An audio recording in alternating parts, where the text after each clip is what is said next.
வாங்க என்னோட ஸ்டைலில் கரம் மசாலா எப்படி செய்யலான்னு பார்க்கலாம். பார்த்தீங்கன்னா பட்டை, கல்பாசி, பார்த்தீங்கன்னா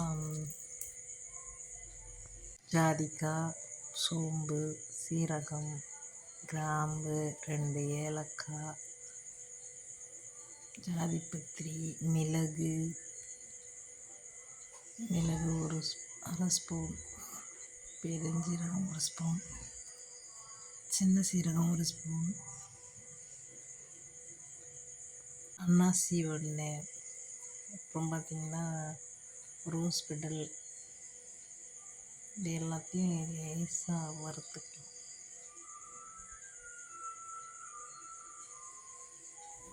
நல்லா கருகிற மாதிரி வறுத்துக்கல, சும்மா வாசம் வரும். நல்லா வாசம் வரும்போது ஆஃப் பண்ணிடலாம்.